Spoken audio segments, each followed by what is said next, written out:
Malaysia যেতে না পারায় দায়ী শতাধিক রিক্রুটিং এজেন্সি। বিস্তারিত জানতে ভিডিওটির শেষ পর্যন্ত দেখুন। দুই দেশের চুক্তির আওতায় গত ৩১ মে পর্যন্ত বাংলাদেশ থেকে কর্মী নিয়েছে মালয়েশিয়া। ওই সময় বাংলাদেশ জনশক্তি কর্মসংস্থান ও প্রশিক্ষণ ব্যুরোর ছাড়পত্র পাওয়া ১৬,০০০-এর বেশি কর্মী মালয়েশিয়া যেতে পারেননি।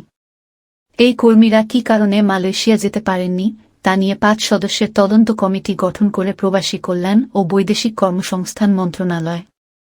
ওই তদন্ত কমিটি প্রবাসী কল্যাণ মন্ত্রণালয়ের সচিব বরাবর গত সোমবার তাদের তদন্ত প্রতিবেদন জমা দিয়েছে। তদন্ত প্রতিবেদনে ১৬,০০০-এর বেশি কর্মী মালয়েশিয়া যেতে না পারার প্রধান কারণ হিসেবে ১০০-টির বেশি রিক্রুটিং এজেন্সিকে দায়ী করা হয়েছে। প্রবাসী কল্যাণ ও বৈদেশিক কর্মসংস্থান মন্ত্রণালয়ের সূত্রে গতকাল বুধবার এ তথ্য নিশ্চিত হওয়া গেছে। প্রবাসী কল্যাণ মন্ত্রণালয়ের সূত্রে জানা গেছে, মালয়েশিয়ায় যেতে ওই উদ্ভূত পরিস্থিতি সৃষ্টির জন্য ১০০-টির বেশি বেসরকারি রিক্রুটিং এজেন্সির পাশাপাশি কর্মী নিয়োগ প্রক্রিয়াকেও দায়ী করেছে তদন্ত কমিটি। তবে তদন্ত প্রতিবেদনে কোনো রিক্রুটিং এজেন্সির নাম উল্লেখ করা হয়েছে তা এখনও জানা যায়নি। প্রবাসী কল্যাণ মন্ত্রণালয়ের সূত্রে আরও জানা যায়, তদন্ত কমিটির পক্ষ থেকে মালয়েশিয়া সহ সব শ্রমবাজারকে সিন্ডিকেট মুক্ত করার সুপারিশ করা হয়েছে। এছাড়া কর্মী নিয়োগের অনলাইন ব্যবস্থা FWCMS-এর মাধ্যমে অনিয়ম করা হয়েছে বলেও প্রতিবেদনে উল্লেখ করা হয়েছে। প্রতিবেদনে আরও উল্লেখ করা হয়, সরকার কর্মীপ্রতি খরচ ৭৮,৯৯০ টাকা নির্ধারণ করলেও মালয়েশিয়া যেতে ইচ্ছুক কর্মীরা রিক্রুটিং এজেন্সিগুলোকে ৪ লাখ টাকা থেকে ৬ লাখ টাকা পর্যন্ত দিয়েছেন। গত ২ জুন প্রবাসী কল্যাণ ও বৈদেশিক কর্মসংস্থান মন্ত্রণালয়ের অতিরিক্ত সচিব নূর মো. মাহবুবুল হককে প্রধান করে তদন্ত কমিটি গঠন করা হয়। কমিটি গঠনের ২২ দিন পর তদন্ত দল তাদের প্রতিবেদন জমা দিয়েছে।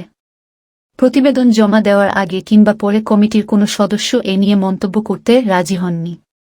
তবে প্রবাসী কল্যাণ ও বৈদেশিক কর্মসংস্থান মন্ত্রণালয়ের জনসংযোগ কর্মকর্তা সৈকত চন্দ্র হালদার কালের কণ্ঠকে জানান, বর্তমানে তদন্ত প্রতিবেদন পর্যালোচনা করা হচ্ছে। তিনি বলেন, মালয়েশিয়ায় যেতে কর্মীদের উদ্ভূত পরিস্থিতি নিয়ে তদন্ত কমিটি মন্ত্রণালয়ের সচিব বরাবর তদন্ত প্রতিবেদন জমা দিয়েছে। বর্তমানে প্রতিমন্ত্রী তদন্ত প্রতিবেদন পর্যালোচনা করছেন। দ্রুত তদন্ত প্রতিবেদন পর্যালোচনা শেষ করে সংবাদ সম্মেলন ডাকা হবে। সেখানে প্রতিবেদনের বিস্তারিত তুলে ধরা হবে। ২০২২ সালের আগস্ট থেকে ২০২৪ সালের ৩১ মে পর্যন্ত চালু ছিল মালয়েশিয়ার শ্রমবাজার। এই ২২ মাসে বাংলাদেশ থেকে মালয়েশিয়ায় কর্মী নিয়োগের জন্য ৫,২৬,৬৭৩ জন কর্মীর চাহিদাপত্র দেওয়া হয়।